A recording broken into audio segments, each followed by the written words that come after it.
ಯಾರು ನಿಮ್ಮನ್ನು ಇಗ್ನೋರ್ ಮಾಡುತ್ತಾರೋ ಅವರೇ ನಿಮ್ಮ ಮುಂದೆ ಕೈಕಟ್ಟಿ ನಿಲ್ಲುತ್ತಾರೆ. 1. ಸದ್ದಿಲ್ಲದೆ ಕೆಲಸವನ್ನು ಮಾಡಿ ಮುಗಿಸಿ. ನೀವು ಯಾವುದೇ ಕೆಲಸವನ್ನು ಮಾಡುವ ಮೊದಲು ಇಡೀ ಊರಿಗೆ ಘೋಷಣೆ ಕೂಗುತ್ತಾ ತಿರುಗಬೇಡಿ. ಸದ್ದಿಲ್ಲದೆ ನಿಮ್ಮ ಗುರಿಯನ್ನು ಸಾಧಿಸಿ. ಅದರಿಂದ ಸಿಗುವ ಯಶಸ್ಸಿನಿಂದಲೇ ಜನರು ನಿಮ್ಮತ್ತ ಆಕರ್ಷಿತರಾಗುತ್ತಾರೆ. 2. ನಿಮ್ಮ ಬೆಲೆಯನ್ನು ನೀವೇ ನಿರ್ಧರಿಸಿ. ಬೇರೆಯವರ ಲೆಕ್ಕದಂತೆ ನೀವು ನಡೆದರೆ ನಿಮ್ಮ ಬೆಲೆ ಕಡಿಮೆಯಾಗುತ್ತದೆ. ಕಡಿಮೆ ಬೆಲೆಯ ವಸ್ತುಗಳನ್ನು ಜನರು ಫ್ರೀಯಾಗಿಯೇ ಪಡೆಯಲು ಬಯಸುತ್ತಾರೆ. ಅಂದರೆ ಕಡಿಮೆ ಬೆಲೆಯ ವಸ್ತುಗಳನ್ನು ಜನರು ಸಸಾರ ಮಾಡುತ್ತಾರೆ. ಜಾಸ್ತಿ ಬೆಲೆಯ ವಸ್ತುಗಳಿಗೆ ಸದಾ ಪ್ರಾಮುಖ್ಯತೆಯನ್ನು ಕೊಡುತ್ತಾರೆ. ಹಾಗಾಗಿ ನಿಮ್ಮ ಬೆಲೆಯನ್ನು ನೀವೇ ನಿರ್ಧರಿಸಿ. 3. ಎಲ್ಲ ಸಮಯದಲ್ಲೂ ಜನರ ಕೈಗೆ ಸಿಕ್ಕಬೇಡಿ.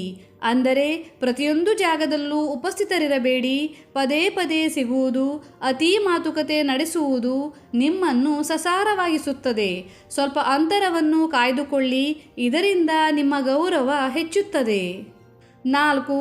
ಮಾತಿನಿಂದಲ್ಲ, ಕೆಲಸದಿಂದ ಉತ್ತರ ಕೊಡಿ. ದೊಡ್ಡ ದೊಡ್ಡ ಮಾತುಗಳನ್ನು ಎಲ್ಲರೂ ಆಡುತ್ತಾರೆ. ನೀವು ಕೆಲಸ ಮಾಡಿ ತೋರಿಸಿ ಅಷ್ಟೇ. ಇದೇ ಅವರಿಗೆ ದೊಡ್ಡ ಹೊಡೆತ ಆಗಿರುತ್ತದೆ. 5. ನಿಮ್ಮ ಮಿತಿಯನ್ನು ನೀವೇ ನಿರ್ಧರಿಸಿ. ಯಾರು ನಿಮ್ಮ ಜೀವನದಲ್ಲಿ ಎಷ್ಟು ಮಾತನಾಡಬೇಕು ಇದನ್ನು ನೀವೇ ನಿರ್ಧರಿಸಿ.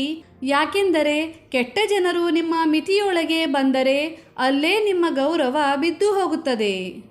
6. ನಿಮ್ಮ ಮೇಲೆ ಹಣ ಮತ್ತು ಸಮಯ ಎರಡನ್ನೂ ವ್ಯಯಿಸಿ. ಸ್ವಚ್ಛವಾದ ಬಟ್ಟೆ, ಸ್ವಚ್ಛವಾದ ಮಾತು, ಸ್ವಚ್ಛವಾದ ಅಭ್ಯಾಸಗಳು ಮತ್ತು ನಿಮ್ಮ ಹೊರಗಿನ ದಿಖಾವೆ ಕೂಡ ನಿಮ್ಮ ತೂಕವನ್ನು ಹೆಚ್ಚಿಸುತ್ತವೆ. 7. ಚಾಡಿಕೋರರು ಮತ್ತು ಹೊಟ್ಟೆ ಕಿಚ್ಚು ಪಡುವವರಿಂದ ದೂರವಿರುವುದು. ಇಂತಹ ಜನರು ನಿಮ್ಮನ್ನು ಬೀಳಿಸಲು ಕಾಯುತ್ತಿರುತ್ತಾರೆ. ಇವರಿಂದ ಎಷ್ಟು ದೂರವಿರುತ್ತೀರೋ ಅಷ್ಟೇ ಎತ್ತರಕ್ಕೆ ಹಾರುತ್ತೀರಿ. 8. ಯಾರ ಹಿಂದೆಯೂ ಓಡಬೇಡಿ. ಯಾರಲ್ಲಿ ದಮ್ ಇರುತ್ತದೆಯೋ, ಯಾರು ಬಲಿಷ್ಠರಾಗಿರುತ್ತಾರೋ ಅವರ ಹಿಂದೆಯೇ ಜನರು ಓಡುತ್ತಾರೆ. 9. ಕಡಿಮೆ ಮಾತನಾಡಿ, ಆದರೆ ತೂಕದ ಮಾತನ್ನಾಡಿ. ಬೇಡವಾದ ವಿಷಯಗಳಲ್ಲಿ, ಅನಗತ್ಯ ವಿಷಯಗಳಲ್ಲಿ ತೂಕವಿರುವುದಿಲ್ಲ. ಕಡಿಮೆ ಮಾತನಾಡಿದರೆ ಜನರು ಜಾಸ್ತಿ ಧ್ಯಾನ ಕೊಟ್ಟು ಕೇಳುತ್ತಾರೆ. 10. ಪ್ರತಿಯೊಬ್ಬರಿಗೂ ನಿಮ್ಮ ಕಷ್ಟಗಳನ್ನು ಹೇಳಬೇಡಿ. ಜನರು ನಗುತ್ತಾರೆ, ತಮಾಷೆ ಮಾಡುತ್ತಾರೆ ಮತ್ತು ನೀವು ಸದರವಾಗುತ್ತೀರಿ.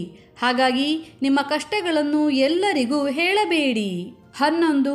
ನಿಮ್ಮ ಯೋಗ್ಯತೆಯನ್ನು ಹೆಚ್ಚಿಸಿಕೊಳ್ಳಿ. ಓದಿರಿ, ಕಲಿಯಿರಿ, ಸಕ್ಷಮರಾಗಿ. ನಿಮ್ಮ ಪ್ರತಿಭೆ ಯಾವಾಗ ಹೊಳೆಯಲು ಶುರು ಮಾಡುತ್ತದೆಯೋ ನಿಮ್ಮನ್ನು ನಿರ್ಲಕ್ಷಿಸುವವರಿಗೆ ಅದು ಅತೀ ದೊಡ್ಡ ಹೊಡೆತವಾಗಿರುತ್ತದೆ. 12. ನಿಮಗೆ ಗೊತ್ತಿರುವ ಕೆಲಸದಲ್ಲಿ ಇನ್ನಷ್ಟು ಸ್ಕಿಲ್ಸ್ ಅನ್ನು ಹೊಂದಿ ಚುರುಕಾಗಿ ಯಶಸ್ಸನ್ನು ಪಡೆಯಿರಿ. ಯಶಸ್ಸು ನಿಮ್ಮ ಹಿಂದೆ ಬರುತ್ತಿದ್ದಂತೆ ಜನರು ಕೂಡ ನಿಮ್ಮ ಹಿಂದೆ ಬರುತ್ತಾರೆ. ಧನ್ಯವಾದಗಳು.